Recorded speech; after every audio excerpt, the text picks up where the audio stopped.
right, folks, want to talk to you for just a minute as you look at the fig tree there.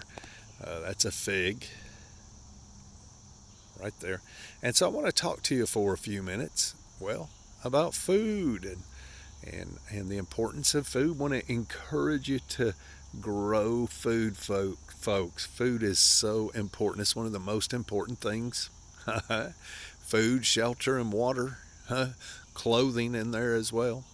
But those things are so important. Food is so important, folks. Food is so expensive. And the more you grow, the less you have to buy. The more you grow, the more secure you are. And so grow, grow, grow, folks. What a better hobby. There is no better hobby. There is no better hobby than growing food. That is probably the smartest hobby, the best hobby you can possibly have is growing food. And so this is a fig tree, as you can see. This area here doesn't get a lot of sun, but it does get a little bit. And I did have an apple, a peach, a plum planted in here. Now, that was years ago, probably about 4 years ago, that I planted the fig, the plum, the peach, and the apple, and a pear. And I had these things in pots for years in Georgia. And I kept them alive right through winter, and with the intent of getting them going really good and then planting them here thinking that they would do okay, or hoping that they would do okay, thinking and knowing that the chances were slim that they would grow in this area right here.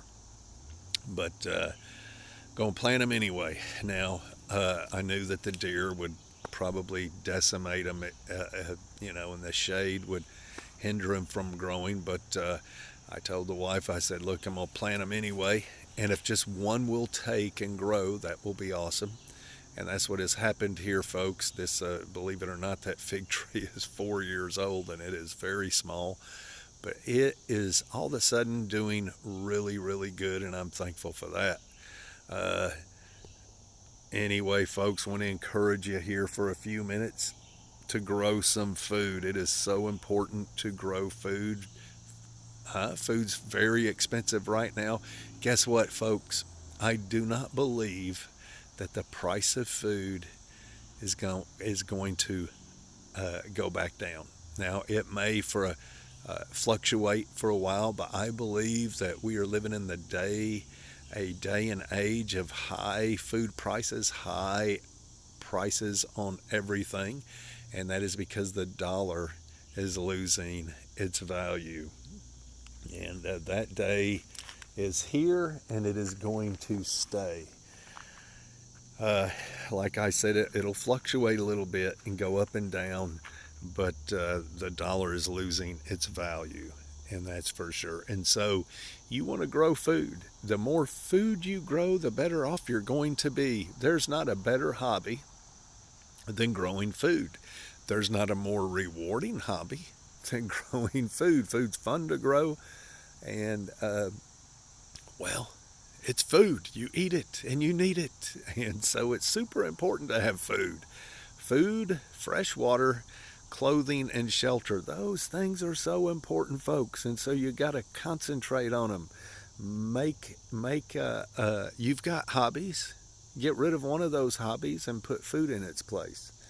And it's so important to grow food, folks. And that's what we are doing here. I have went up and down the driveway planting things. And although I don't have time to really concentrate on homesteading right now, and permaculture, food forest, and all of that, can't really dive into that until the first of the year. And we will hopefully dive into it at the first of the year. But right now I'm doing what I can do when I can do it. And and so I went up and down the wood line, the edge of the driveway, planting Jerusalem artichokes, and they're already coming up. put in a little horseradish. We don't need a whole lot of horseradish, but what I want to do is plant perennials, things that kind of take over an area, and yeah, you plant it and just leave it, and it just takes over an area. It kind of maintains itself. You don't have to do anything. Now, along the edge of the driveway on the wood line, we've already got food native to the area that is growing. Blackberries, black raspberries, lots of mountain mint, high bush blueberry,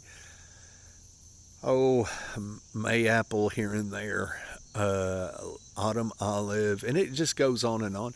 Lots of choke cherry, mulberry, and just edible things, and that's what we want to do. We do have some medicinals that are popping up here and there, goldenrod and that sort of thing. But we're gonna, along the edge of the driveway, we're going to kind of weed out what we don't want and keep what we do want. Now, I've got the blue flag there, and that is because I've got Jerusalem artichokes planted there. Nothing's coming up there. It's been a week. I've got another spot up here that's a week old, and they're popping up, folks. Anyway, so this is horseradish right here. And this horseradish is about 6 weeks old, I do believe. Maybe a little older. But it's doing super good. And so I'm going to get some more of this and plant it in a couple of different spots. Now, I'm not for certain, folks, but we have got this here. I haven't studied it out, but it's caught my eye, and I've looked at it a little bit, and I do believe that it possibly could be Jerusalem artichoke just growing on its own, but we'll see. Not real sure about that one, but I talk too much about Jerusalem artichoke, folks, but it is a forever food, an anytime food, and it's a wonderful food. And we're going to have it just all up and down the driveway. It's a beautiful plant, produces a beautiful flower, and so we got the mountain mint here, and this area here is slap full of blackberry, black raspberry, and mountain mint. That's what, from here to right there, that's what that is. And we're leaving that. I'm gonna cut some of these limbs back, and we got some whatever. Anyway, we've got goldenrod growing in here, which we'll leave, and we'll get rid of this junk here. I can't remember the name of it, but it'll make you sneeze, folks. Allergies. Ragweed.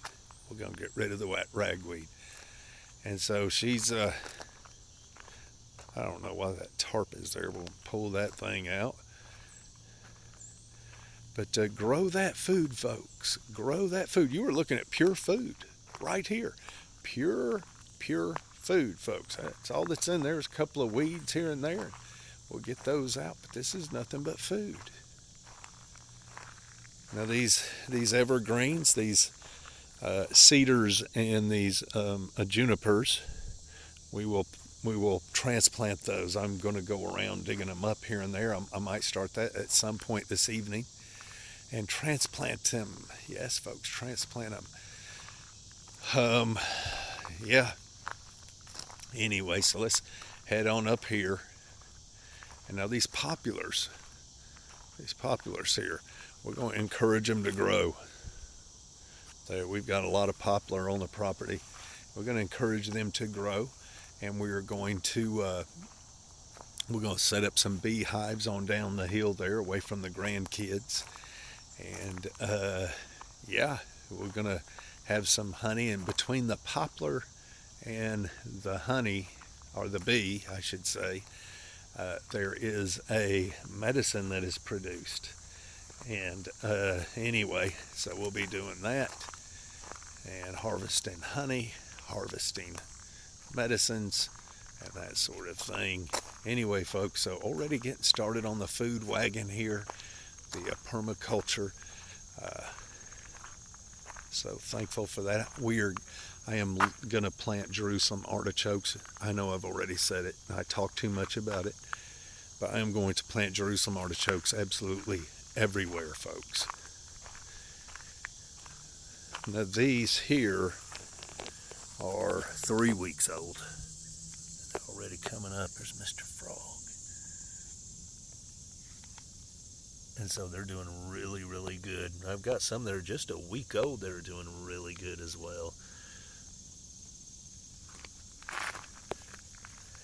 And see, we've got these little evergreens everywhere. And I'm going to use them as a fence.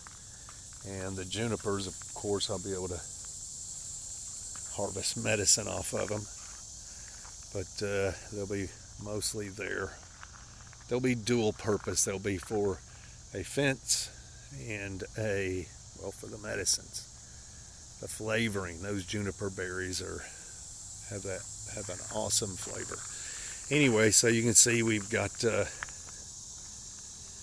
sassafras growing along here.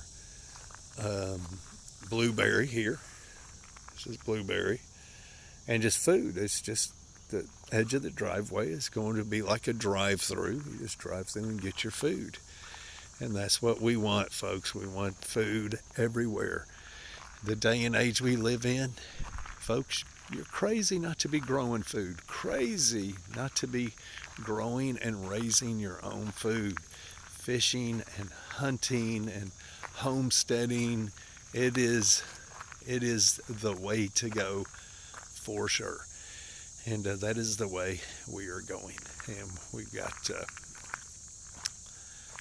just mulberry. Everything's growing on the edge of the driveway, the wood line, of course. Eastern redbud here, huh? So yeah.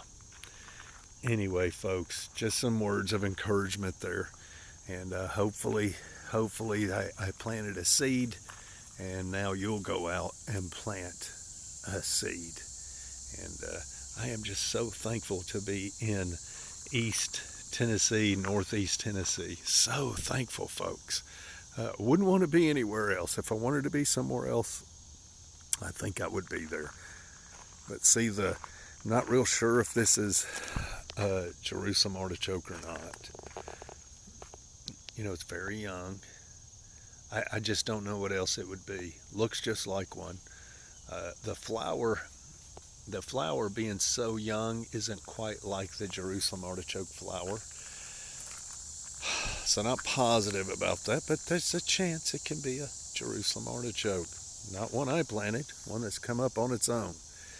And yeah, get you some land, folks. Get stuff growing. Grow where you're at. If you're in an apartment, grow in some 5-gallon buckets. If you're in a subdivision, turn part of that backyard into a garden and have you some edible landscape up front there in the front yard, and produce as much food as you can, folks. So important. Food's important. The day and age we live in, oh my goodness. Anyway, folks, so that's it. Kind of a boring video, but that's what we got going on outside. And on the inside of the cabin, I did do a video and deleted it by accident. And I was thankful that I still had it. And so I put it back up. Don't know how I deleted it. I was trying to change the title, and anyway. So Dum Dum, that's me. So anyway, on the inside, countertops are in, and what else we got going on? I will be taping today, taping drywall. I started that last night about 7:30, and I only worked till about 9 o'clock, and then I'm gonna start that back up this morning, and then hopefully the plan is to come back out later today and pull up some of these evergreens. I should probably wait until fall, but I'm not going to. I'm impatient, and I will plant them. I don't want to see any houses this winter. Now we don't see houses from our houses, but I want to be able to block out headlights when people are turning in their driveway. We've got 4 houses that touch our property, and one is down. Well, it's actually over there. You never see it. You in the well, right now you can come out at night when it's totally dark and you can walk out, and you can maybe see a porch light or something if you look real hard. But it's far off. That's no big deal. But we've got 3 houses at the front of the property. We love our neighbors, folks. We got awesome neighbors, and love our neighbors. But I don't want to see headlights and that sort of thing. I need to block off the equipment. I don't want people seeing the equipment, and I don't want them to have to look at it. And I don't want folks that are coming around that maybe, don't live around here, and you know how folks are, they see the equipment and they might want it for themselves. And so I want to block that out. I want to make sure that this winter, when we are totally bare, there are no leaves, and that happens here, folks. It's not like, Georgia still has some green in the winter, but not Northeast Tennessee, folks. It is gray and brown, and there's no leaves anywhere. And so the only leaves are on the beech trees, and they're brown, pretty brown, kind of a golden brown. But anyway, folks, and so I don't want to be able to see headlights. I want to block off things when they're bare. And these evergreens are free, and I have a hard time identifying them. That looks like it might be a cedar. This one here. And so I have a hard time identifying them when they are small. But anyway, we're going to use them as a fence and a dual purpose plant tree. Dual purpose tree. We'll use them as a fence. I can hear the guineas at those folks' house down there. The folks have chickens, roosters, guineas. I can hear those guineas, barely hear them. Anyway, folks, hope you're doing good. Kind of a little update there on what we got going on here. Please grow food, folks. Please grow food. See, we don't have a whole lot to worry about here as far as stuff hitting the fan, because we've got roughly about 40 acres of our own. And then we've got just hundreds of acres of TVA, that's the Tennessee Valley Authority land, all around us here and there. We touch at least 70 acres of it. We butt up to it, about 70 acres of TVA land, and that's between us and the lake. And then we have the lake, of course. So hard times, stuff hit the fan, or just hard economic times. We don't have a whole lot to worry about here, folks. We don't. And we've worked really hard to get to that place. And lots of sacrificing, lots of thinking and meditating and concentrating and all of that. Makes your brain hurt, because this place is just a natural food producing place. It just is. Any woods is going to be that way, or we're in the woods, folks. Deep. I mean, we're in the woods. It's woods all around us, and we got trees like the white oak, and folks, the acorns, the food that is produced by these things. It's unbelievable. The acorns in this area. And I know who wants to eat acorn. I do make acorn meal. I'll make acorn meal and make stuff out of it, throw it in my cereal and that sort of thing. But it's there. It's food when you want it, when you need it. You don't have to eat it, but it's there. It's food when you want it or when you need it. And so not a whole lot to worry about here. If we didn't do anything, we still have lots of food around. But we're going to grow our own stuff, plus harvest from the forest. And it's food security, folks. It's what I've been working for years, for decades, is that food security. And we're here. We got it now. And I'm thankful for it. And that can all go away tomorrow. It can all go away tomorrow, but it is here now. And I'm thankful for that. And I want to encourage you to do the same thing, folks. I mean, I was talking to the wife last night, and I mentioned some names of some folks that I know, and just for to use them for an example. And I was saying how I just did not understand the way of thinking with some people. Now, wasn't cutting anybody down, but I was just talking, and I don't understand the thinking of some folks. And live a life being kind of, well, insecure. You're just not secure. You're not. Anyway, so get out there, folks, and do something. Were you going to live in the city for the rest of your life? I mean, if that's what you want, great, but why not secure some land and some food, and why not do that for your children and your grandchildren? Why not? You're going to live in the suburbs the rest of your life. Uh, Folks, this is security. This is awesome. And there's nothing better than growing your own food. There is nothing better than growing your own food. Now, folks, I know that my house and this whole forest can burn down tomorrow. And where would we be? But you can't think like that. You just got to do what you can do and move on. But and there's no what ifs. You just keep on it going. Anyway, folks, going on 22 minutes. Just some words of encouragement there. Hopefully, you'll do something. You'll make a move. You'll do something. And we're doing something. We're making moves, and I want you to do the same thing, folks. Anyway, we'll see you.